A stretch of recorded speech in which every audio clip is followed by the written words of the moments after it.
या देवी सर्वभूतेषु शक्तिरूपेण संस्थिता नमस्तस्यै नमस्तस्यै नमस्तस्यै नमो नमः।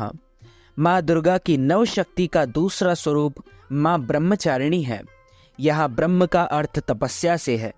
माँ दुर्गा का यह स्वरूप भक्तों को और सिद्धों को अनंत फल देने वाला है। इनकी उपासना से तप, त्याग, वैराग्य, सदाचार और संयम की वृद्धि होती है। ब्रह्मचारिणी का अर्थ तप की चारिणी यानी तप का आचरण करने वाली। देवी का यह रूप पूर्ण ज्योतिर्मय और अत्यंत भव्य है। इस देवी के दाएं हाथ में जप की माला है और बाएं हाथ में यह कमंडल धारण किए हैं। पूर्व जन्म में इस देवी ने हिमालय के घर पुत्री रूप में जन्म लिया था और नारद जी के उपदेश से भगवान शंकर को पति रूप में प्राप्त करने के लिए घोर तपस्या की थी। इस कठिन तपस्या के कारण इन्हें तपश्चारिणी अर्थात ब्रह्मचारिणी नाम से भी अभिहित किया गया। 1000 वर्ष तक इन्होंने केवल फल फूल खाकर बिताए और 100 वर्षों तक केवल जमीन पर रहकर शाक पर निर्वाह किया।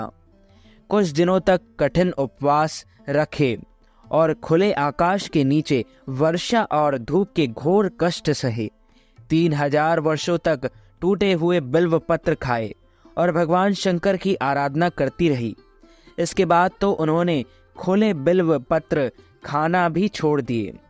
कई हजार वर्षों तक निर्जल और निराहार रहकर तपस्या करती रही। पत्तों को खाना छोड़ देने के कारण इनका नाम अपर्णा नाम पड़ गया। कठिन तपस्या के कारण देवी का शरीर एकदम क्षीण हो गया।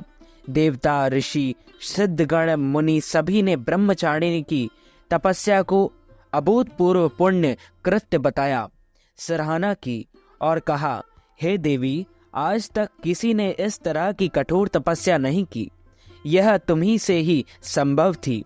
तुम्हारी मनोकामना परिपूर्ण होगी और भगवान चंद्रमौली शिव जी तुम्हें पति रूप में प्राप्त होंगे। अब तपस्या छोड़कर घर लौट जाओ। जल्द ही तुम्हारे पिता तुम्हें बुलाने आ रहे हैं। इस देवी की कथा का सार यह है कि जीवन के कठिन संघर्षों में भी मन विचलित नहीं होना चाहिए। माँ ब्रह्मचारिणी देवी की कृपा से सर्व सिद्धि प्राप्त होती है। दुर्गा पूजा के दूसरे दिन देवी के इस स्वरूप ब्रह्मचारिणी माता की उपासना की जाती है।